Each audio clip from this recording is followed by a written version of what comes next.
عايزاك تقولي ايه الفرق ما بين السنة الكبيسة والسنة البسيطة، وده سؤال مفيش اسهل منه. الكبيسة فيها يوم زيادة، الخفيفة فيها يوم نقص. خفيفة ايه؟ اسمها ايه معلش؟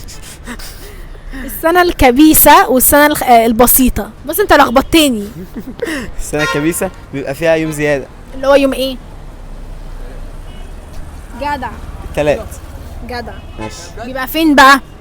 في انهي شهر؟ 12 فيها 31 يوم. اللي ايه؟ في 31 يوم. جدع. انهي شهر بقى؟ لا ثواني. فبراير. ايه اسمه انالدا.